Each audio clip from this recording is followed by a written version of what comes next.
Good morning, Bucknutters. Welcome to the Bucknuts Morning 5 here on Wednesday, March 16th, 2016. I am Dave Biddle. Very happy to be joined by the people's champ, Matt Baxendell. Bax, Ohio State beat Akron in the NIT last night, 72-63 in overtime at the shot. 18 points for Mark Loving, Jaquan Lyle, and Cam Williams. Also a career-high 13 rebounds for Mark Loving. The Buckeyes will host number 2 seed Florida on Sunday on ESPN. That game will be at noon, and the reason Ohio State is hosting the game is because Florida's arena is under construction, so that's good news for Ohio State. Instead of having to travel to Gainesville, they get to host Florida on Sunday at noon, again, televised on ESPN. Bax, good win for the Buckeyes last night. They were obviously without Jayshawn Tate, who was hurt, and then Keita Bates-Diop, who's really been one of their best players this year, arguably their best player. He came down with an illness, so he was out. Akron's a good team. Their RPI was 34. Good win for the Buckeyes last night. Yeah, I was happy to see that they won the LeBron James Classic. This is a win for the Buckeyes that maybe not as many people were going to give them as much credit for, but this is a good Akron team, lost in the MAC final. You know, they are a team that was hitting shots in the Buckeyes. You're right with the RPI. You could easily make the argument that they could have been a tournament team if they had come from a league that had a little more respect at the MAC. And honestly, for the Buckeyes, you know, the optics of the loss would have been bad, but I think the potential of the win is a very good thing. Like you said, they were shorthanded, and we're starting to see some of these guys start to come around a little bit more. I think it's very important. It's kind of like the bowl practices. You know, you always used to talk about why does a 6 and 16 getting into a bowl game matter? Well, it's the 15 practices you get with it, right? Right now for OSU, the further they go in the NIT, the further it is going to be for this young team to develop for next year. And getting to play Florida at home is sort of a stroke because you know, it's not a team. I mean, they absolutely pounded North Florida last night, and they're going to be a pretty decent test for the Buckeyes. But if they can win that game, it's going to keep moving them towards, you know, the NIT Final Four, if you will, which is going to give them an opportunity to finish the year on a high note.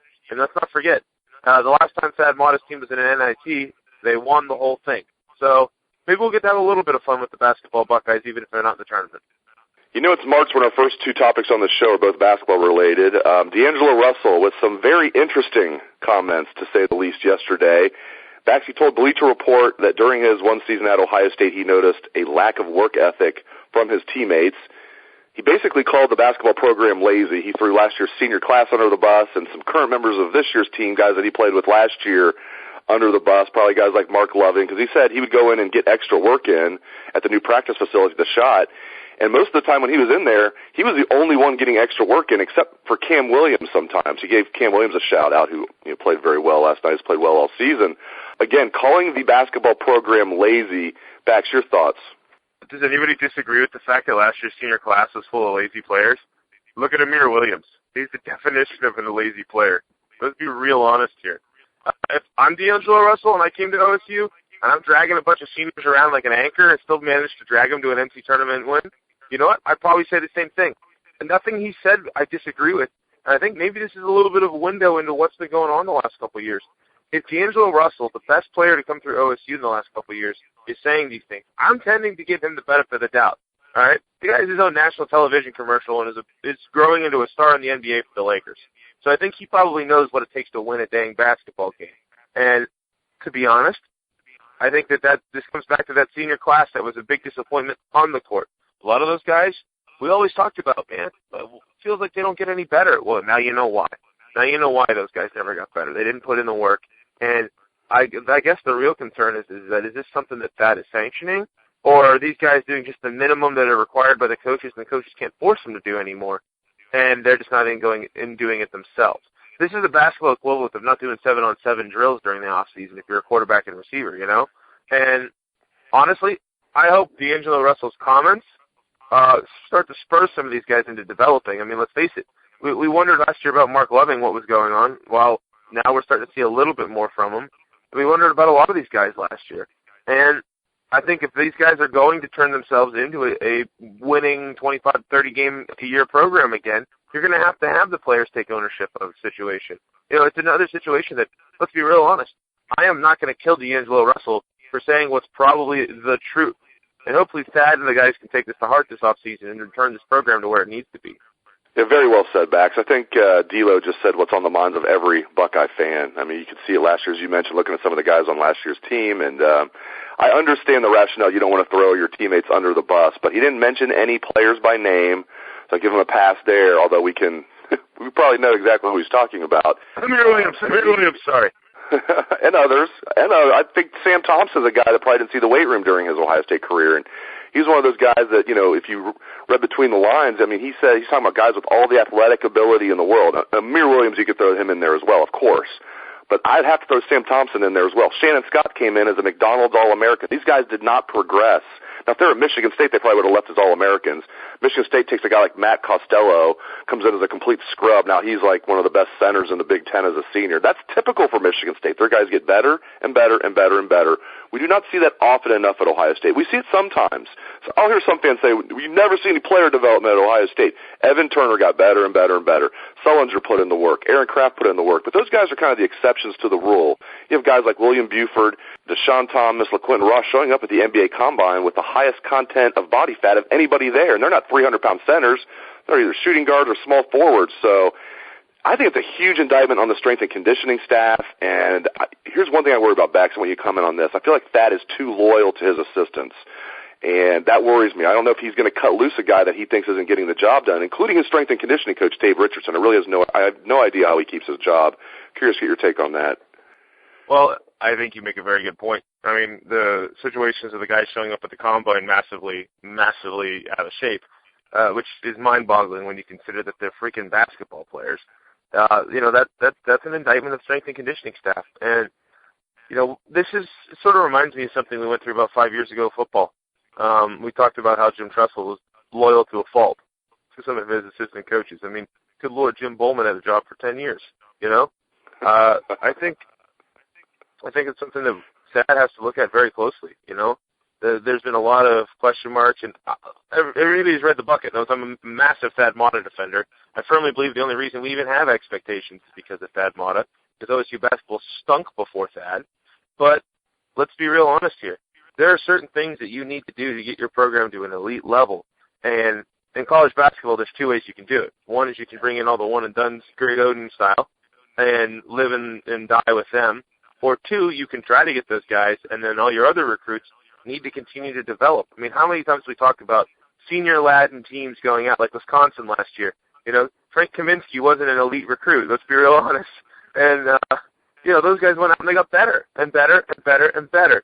And with OSU, it seems like, every one of these guys, with very rare exceptions, are virtually the same player as seniors as they are as freshmen, if they last around that long. And that comes back to strength and conditioning. That comes back to little bit on coaching, if you want to be real honest. And I hope Thad sort of takes this year without the NCAA tournament as the wake-up call that this program needs, sort of refocus themselves. And I think he's more than capable of doing it. But there's absolutely, positively no way that they can't keep doing what they're doing and expect it to change. What was Einstein's quote? Doing the same thing and expecting different results is the definition of insanity. Thad needs to make sure he doesn't keep having insanity happen in his program.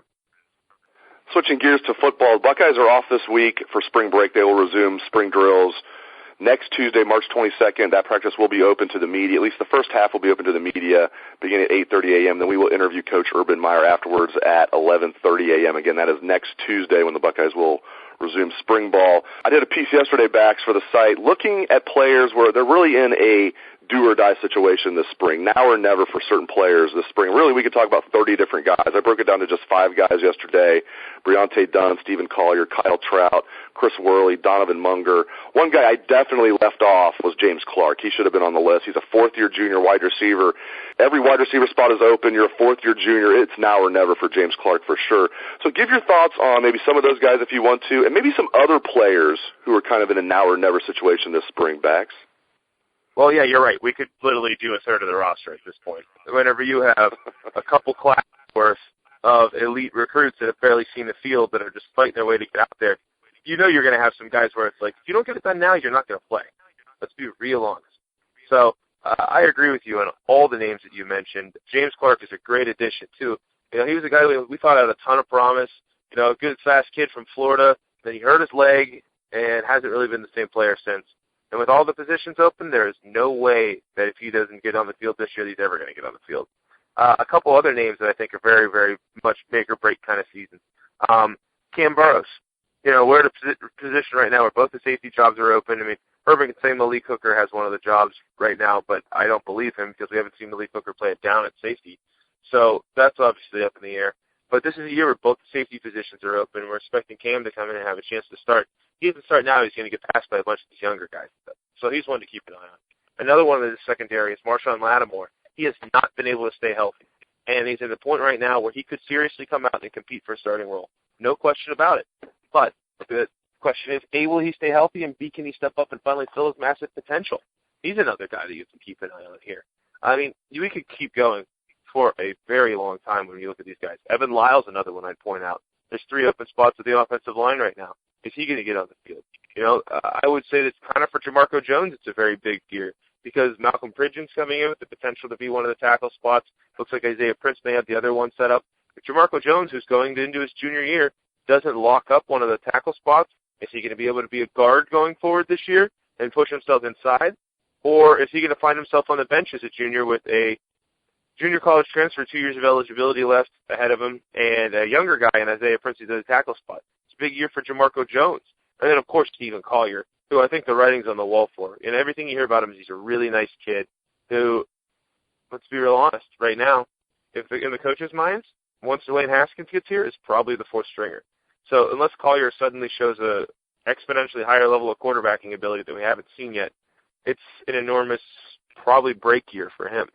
I mean, and honestly, I could keep going here. I mean, there's a bunch of other names on this team, but it's only the Bucknuts Morning 5 or whatever, 10 at this point.